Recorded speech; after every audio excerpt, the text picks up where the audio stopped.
यो भिडियो चाहिँ विशेष गरी बालेन्द्र शाह र रेणु दाहालका अन्धभक्त समर्थकहरूका लागि। बाटोघाटो बन्नु विकासको आधार त हो, तर त्यो बाटोको वरिपरि फुलहरू रोप्नु, बत्तीहरू राख्नु, भित्ताहरू रङ्गाउनु, भुइँमा टाइल लाउनु त्यो मात्र विकास होइन। र बाटो चाहिँ किसको लागि बनाइयो भन्ने कुरा हुन्छ। बाटोको उपयोगिता केवल मान्छे र गाडी हिँड्नको लागि मात्र त होइन। बाटोको उपयोगिता भनेको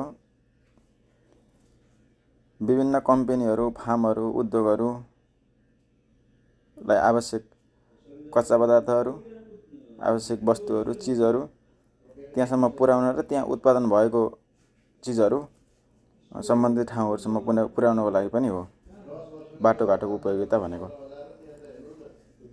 अब सामाजिक सञ्जालबाट हेर्दा राम्रै देखिने बाटोघाटोहरूको उपयोगिता चाहिँ के कसरी भएको छ त नि, त्यसलाई हेर्नको लागि कसरी हेरौँ भने बालेन्द्र शाह र रेणु दाहाल मेयर हुनुभन्दा पहिले त्यहाँको आर्थिक वृद्धि दर कति थियो, त्यहाँको उत्पादन, आयात निर्यात कति थियो, तिनीहरू मेयर हुनुभन्दा पहिला है। त्यसपछि त्यहाँ बेरोजगारीको सङ्ख्या कति थियो, त्यहाँबाट विदेश जानेको सङ्ख्या कति थियो, त्यहाँको गरिबी दर कति थियो,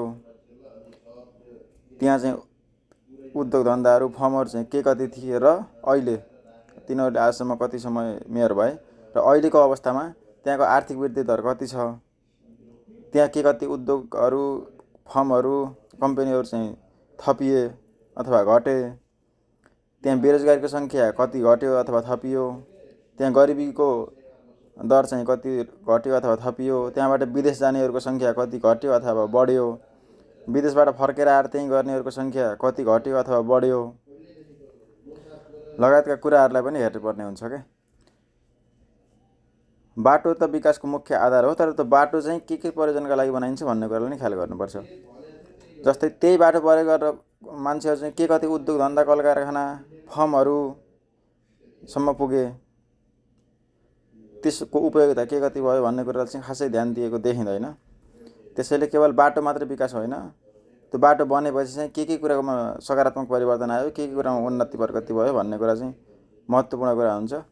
त्यसैले कसैलाई पनि मूल्याङ्कन गर्नुभन्दा पहिला केवल बाटोघाटो, भित्ताका चित्रहरू, भुइँका टायलहरू,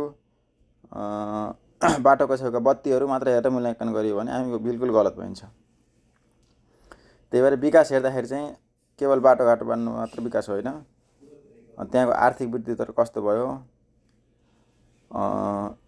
के कति रोजगारीहरू थपिए, गरिबीको दर के कति घट्यो लगायतका अन्य कुरामा, शिक्षाको क्षेत्रमा, स्वास्थ्यको क्षेत्रमा, यी विविध क्षेत्रहरूमा पहिलेभन्दा अहिले के कति उन्नति प्रगति भयो यो पनि हेर्न आवश्यक छ। त्यही भएर केवल बाटोघाटो मात्रै हेरेर चाहिँ कसैलाई मूल्याङ्कन गऱ्यौँ भने हामी सही नहुन पनि सक्छौँ है।